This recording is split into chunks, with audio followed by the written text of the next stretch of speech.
All right, so today I'm going to talk to you about the question, am I hypothyroid or am I hyperthyroid? Am I hypo or am I hyper? So let's say you just went to the doctor, you've been put on thyroid medication, you got your thyroid labs back, and now you're confused because there's some numbers in there that looks like you could be hyperthyroid, but you originally went in there because you were hypothyroid, and now you don't know top from the bottom. That's what I want to talk to you about today. My name is Dr. Joel Rosen. Make sure you subscribe to my YouTube channel so that you can get more information on health challenges that aren't allowing you to function at the fullest. So today let's talk about, am I hypothyroid or am I hyperthyroid? So the first thing I want to talk to you about is your symptoms. Your symptoms, that's the most important thing. So hyperthyroidism is going to be sweaty, heart palpitations, increased pulse, just feeling overstimulated, not being able to sit still, nervous, respiratory rate is increased. Think of it as your thyroid hormone is too much and it's creating a sympathetic release of your neurochemicals. Whereas on the other hand, hypothyroid, you're going to be cold, you're going to be slow with your thought processes, potentially you have dry skin, you have losing your hair, perhaps you are not able to focus or concentrate, your body temperature is low, you can't lose weight. So it's kind of two opposite polar ends of the spectrum. When I'm hyperthyroid, I'm jittery, I'm sweaty, I'm go, difficulty actually gaining weight, heart palpitations. On the other hand of the story, you have hypo symptoms where you're cold and you can't lose weight. So that's probably the best question to start with, whether or not you're looking at the labs. You don't want to treat the numbers. You want to treat the patient. You want to treat yourself. You want to understand, okay, on my symptoms, which end do I fit in? And some people will say, well, I kind of have both, because I do have difficulty losing weight, but at the same time, I have heart palpitations and I am sweaty. Well, there's a phenomena that can be going on, is that you're taking too much medication. You're taking too much medication. And in a lot of ways, that's very, very common. And the example that I use for when that happens is, consider myself a golf pro. And the analogy is, okay, well, you're coming in to learn a swing. And not only do I have to teach you how to swing, but I have to teach you how to unlearn the bad swing. I use that an example as someone who originally had a health challenge. Maybe they were slow processing, GI disturbances, bloating, can't lose weight, feel cold all the time, and they got put on a thyroid medication, and they kept jacking those numbers up higher and higher and higher till eventually they had hyper symptoms, although they didn't treat the cause. They didn't treat the cause. And so what I want to explain to you as I'm going through these numbers is, what does the thyroid actually do? The most important thing you need to take away from this video is the thyroid actually brings oxygen into the cell. And by doing that, it increases the metabolic activity of that cell. So that cell is producing more ATP. And as a result, when it produces ATP, a side portion of it produces some free radicals. And in a lot of ways, when the body's under stress, when the body is inflamed, potentially initially the body will bring more oxygen to the cell to increase the ATP to get over the hump.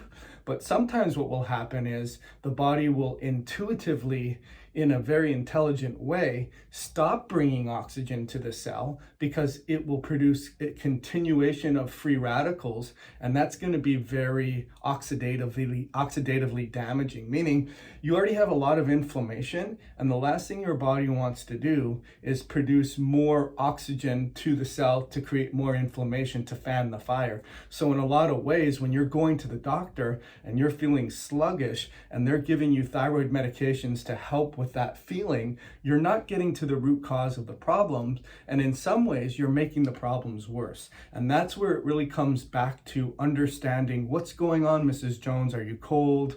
Do you have stress in your life? Did you have a recent exposure? Have you eaten a food that is maybe contaminated? Have you been having good dietary habits?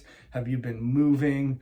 All of these things play into all of this, and it doesn't just come down to treating the numbers.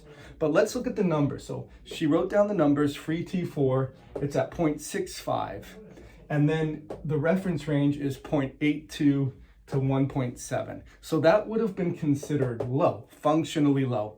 And we'll talk about what that means. What I like to talk about first is we look at production, we look at processing, and utilization. So think of 3 steps of the thyroid. The first step is production. How much is the thyroid producing? And the main hormone that the thyroid produces, 93% of the hormone it produces, is T4. T4 is the inactive form, or T4 is the form that has to get converted to T3 for it to be able to be utilized. So we tell T4 is like the coffee bean, T3 is the coffee grind. But what I like to explain is T4 is the logs being cut down in the forest. That's the production. So when you measure T4, you're measuring production. To a lesser extent, when you measure T3, it can be production, but that's more the processing. We'll get there in a second. So where does TSH fit in? Well, TSH is the signaler of the production, and that occurs in the brain. And I think a lot of people get that wrong. TSH is not made by your thyroid.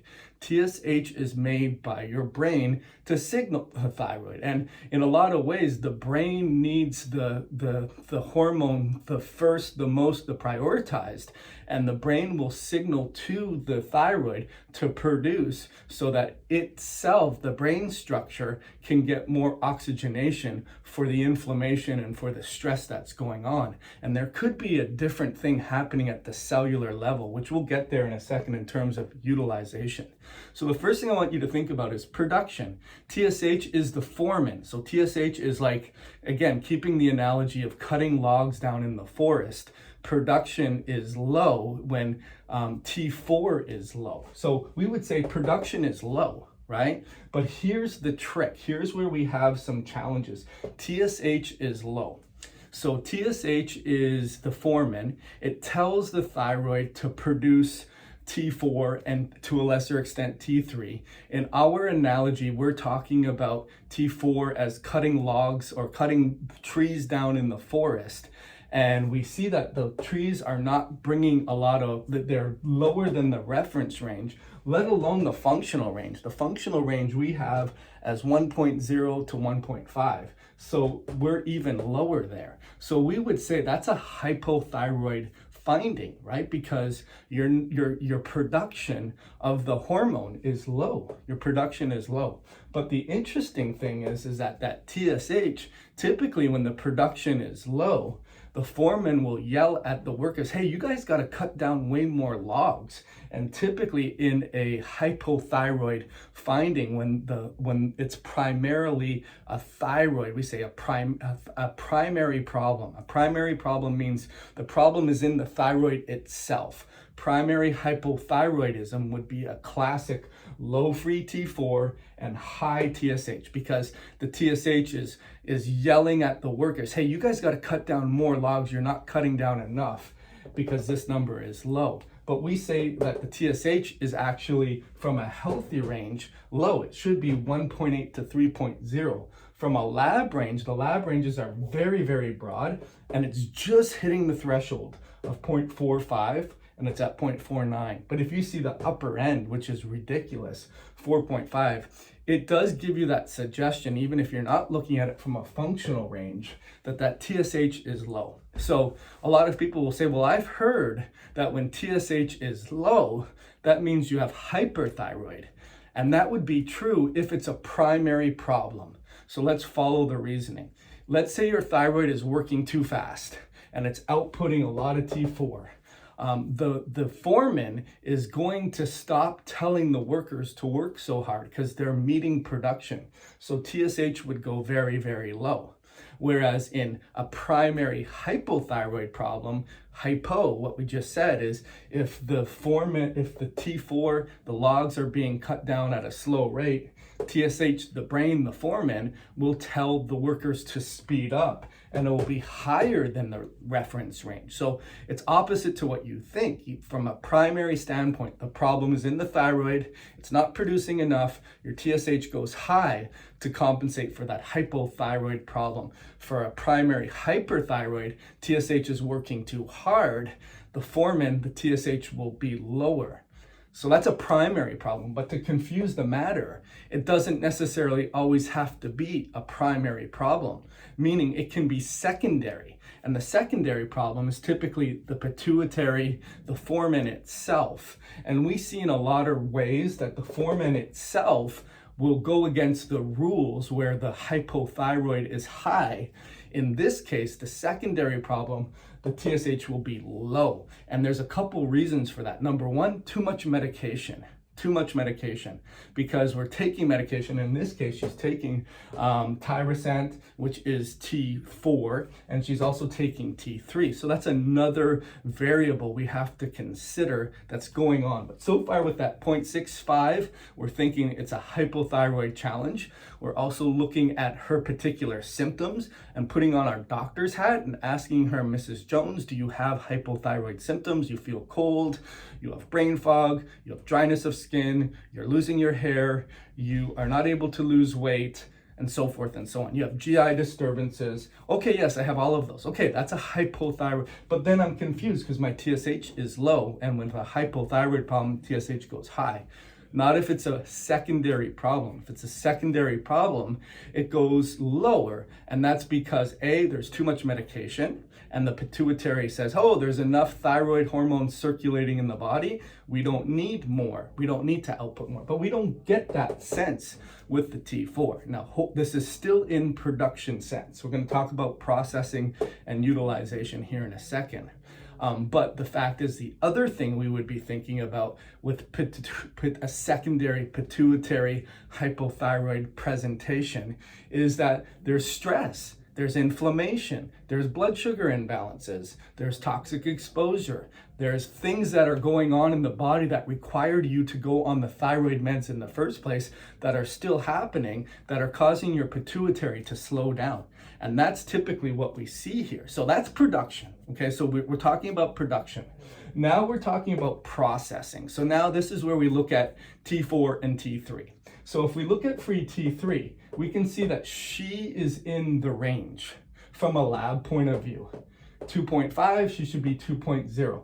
And that's confusing because if T4 converts into T3 and she's low, but then on T3 she's in the range, how is that possible? She's converting from the total T4 and she's low in the T4, but she's in the lab range from T3. That's where the medication comes in. And she says she's taking T3. So she's taking T3 medication.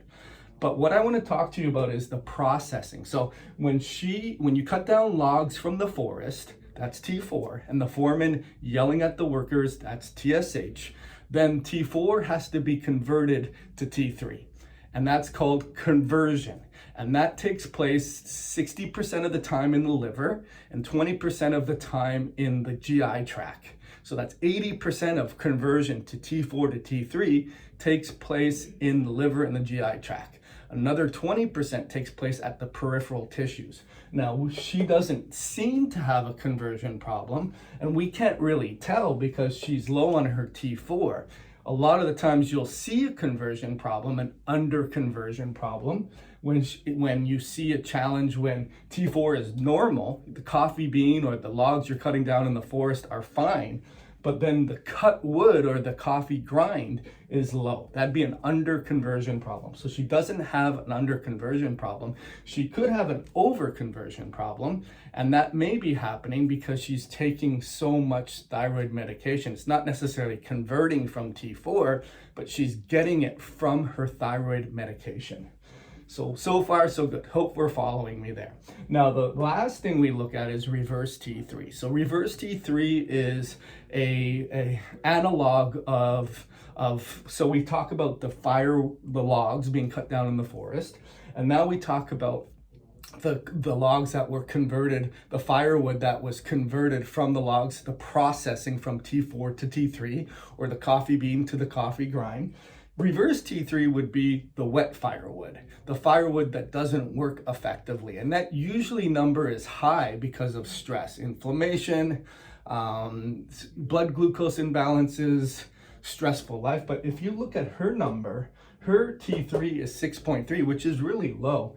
Ideally, it should be in the range between 9.2 to 24.1. So she's actually low on that.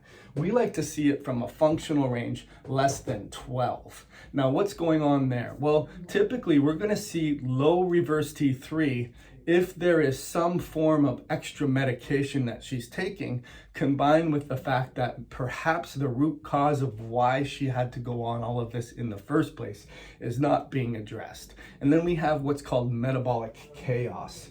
So what we like to do is, we've talked about production, the logs being cut down from the forest, or the coffee bean. The foreman is the TSH, and we look at those numbers. Then we look at the processing, which is T3, and seeing is T3 in the ideal range. And in her case, I forgot to mention, her T3 from a lab range is normal.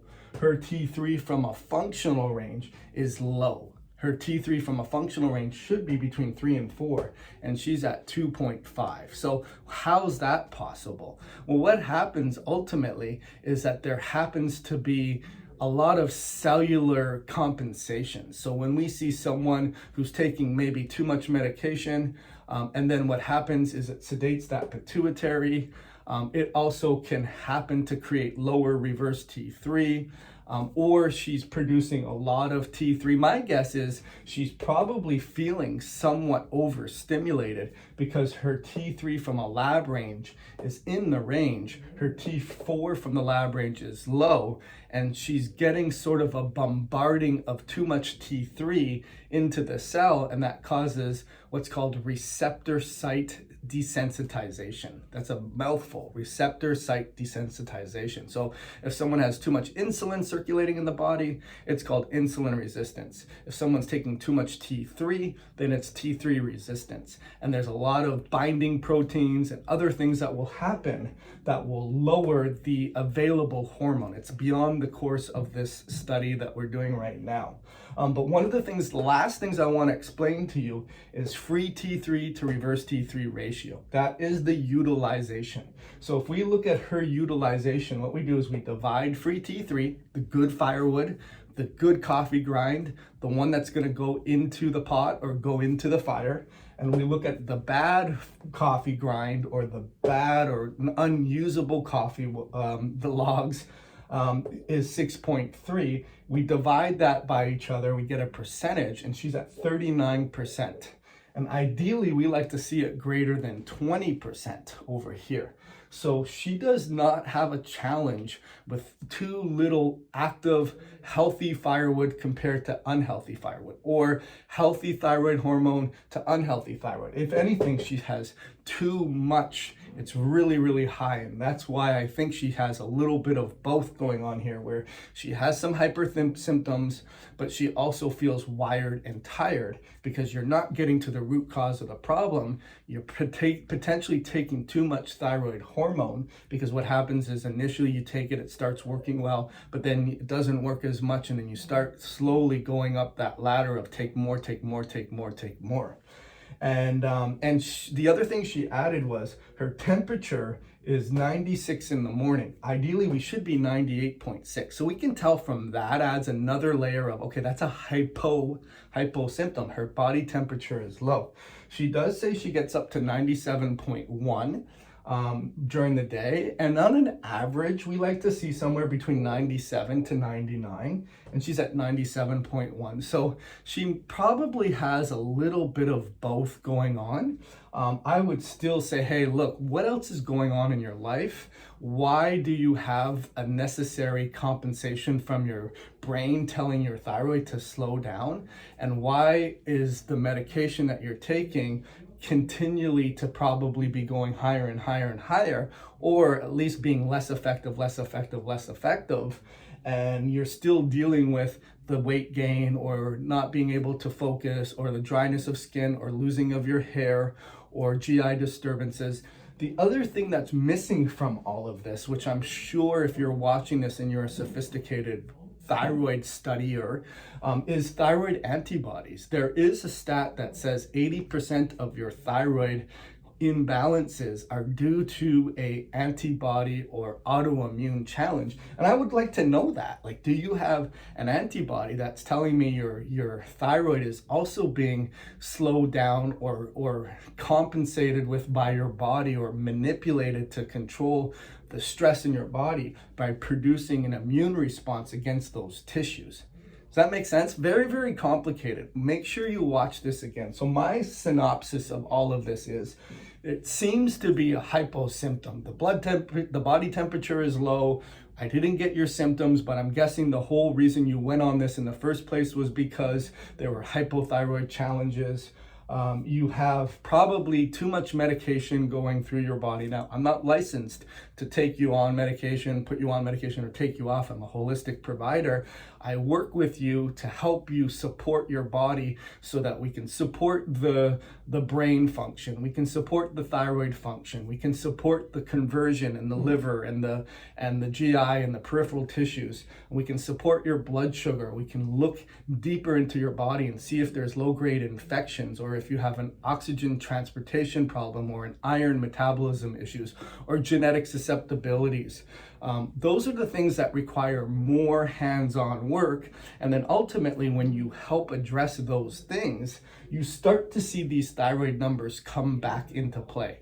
Of course, I'd want to look at your thyroid antibodies, and then I would also want to know what's going on from a genetic standpoint. Every single client we work with, we do a genetics test with, so that we can interpret what's going on there. I've made plenty of videos about that. Make sure you subscribe and like our YouTube channel. I'll post links to our private Facebook group so we can answer your questions.